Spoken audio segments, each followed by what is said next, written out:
Welcome to Write Your Book in a Flash with Dan Janal, the only podcast where you'll learn how successful people just like you have grown their businesses, expanded their influence, and made more money by writing a book.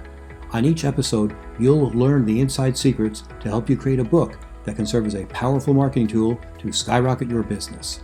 I'm your host, Dan Janal. I help thought leaders, business executives, and entrepreneurs write their books. To find out more, go to writeyourbookinaflash.com. I'm delighted to welcome our guest today, Sjofors. How are you today?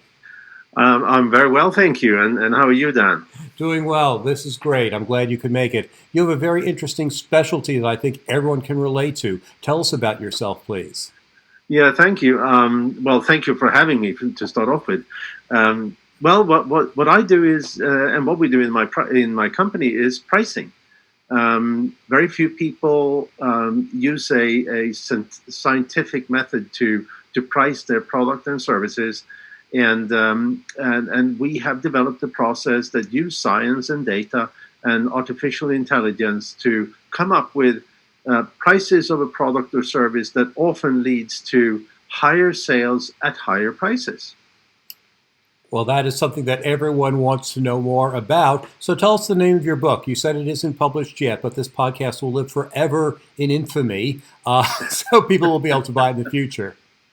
The working title of the book is Pricing 360, because it's everything anybody ever want to know about pricing, and it's all about how you can. It's all about not only about pricing per se, but how you as a seller of a product or a service can influence your customers to increase their willingness to pay at higher prices, which leads to higher profits and higher sales.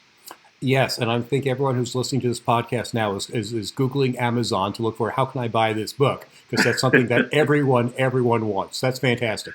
Why did you decide to write a book? Credibility. It is.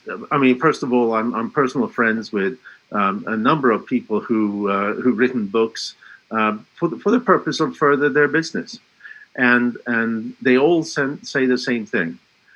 You have a book, you get more work, you get more business. And because a book generates credibility, you become that thought leader. You become the authority that people want to do business with. And especially if the book is interesting, if the book gives the reader true value, then it makes a huge difference for your credibility. Fantastic. I know you know a lot about your topic. You're the obvious expert and thought leader, and I met you in a thought leadership council. But you know so much. How do you decide what to put in the book and what to leave out of the book? Well, what I did, the process I did when I wrote this book was that I started with a table of contents.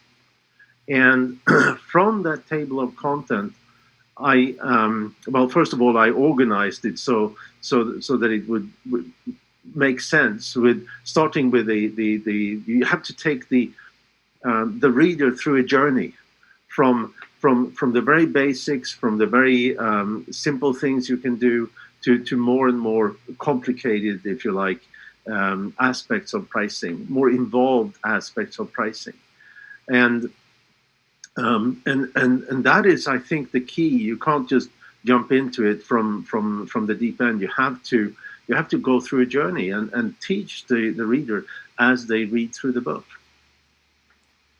Perfect. Do you use case studies in your book? Absolutely.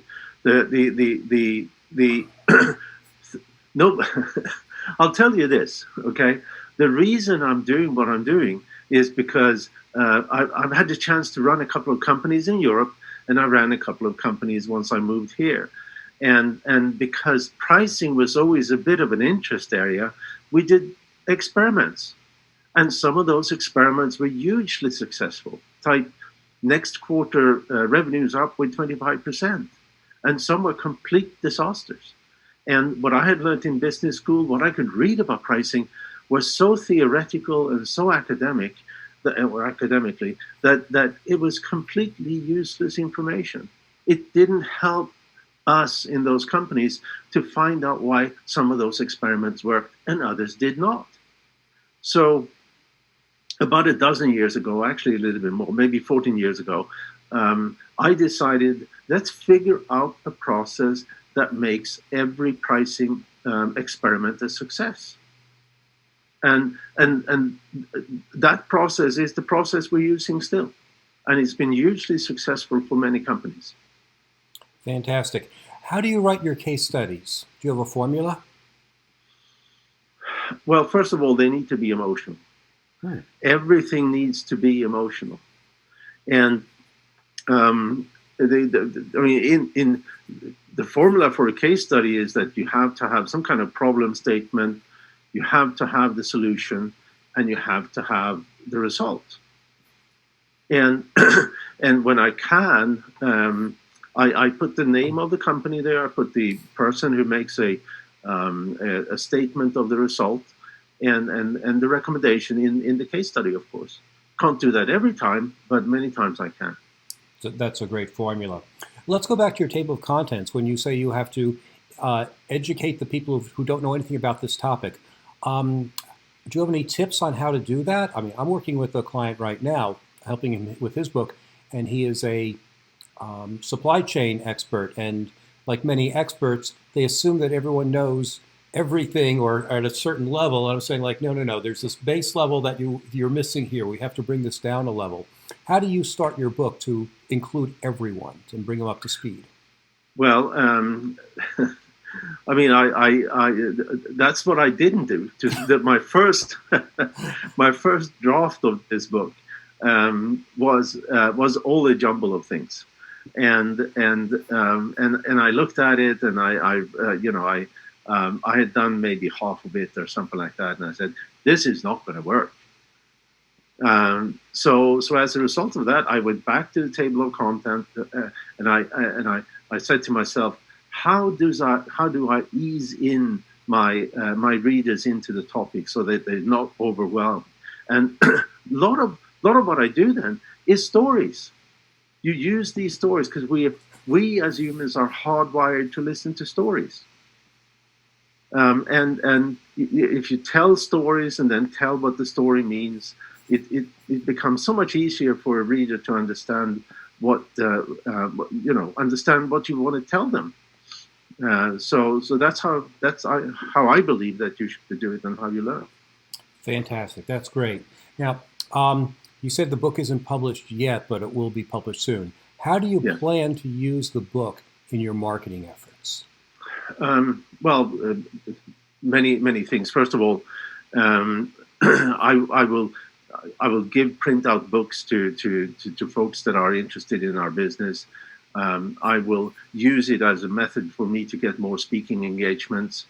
I will obviously publish it in promote it in social media, promote it on our website, promote it when I do speaking, and I do public speaking. Or lately, of course, been a lot of Zoom speaking, but I do that a couple of 3 times a week. So there's ample opportunities to promote this book, and also obviously once you have the book, you get more speaking opportunities. Mm-hmm. So it's a self-reinforcing circle. Perfect, great. And as we wrap up, how can people get in touch with you and learn more about you and your services? My company is called Atenga Insights, and the website is atenga.com. My email is per@atenga.com. Fantastic. Thank you so much for joining us today. This was fantastic. A lot of great information. Well, thank you very much, Dan, and I hope I added some value to your podcast and to the listeners. Great. Thanks. Thanks for listening to Write Your Book in a Flash with Dan Janal, the only podcast that shows you exactly how people just like you have built their businesses by writing a book. If you'd like to write your book but don't know where to start, you can find great information at writeyourbookinaflash.com. Thanks again for listening. We'll be back next week with another insightful interview to help you become a top business leader.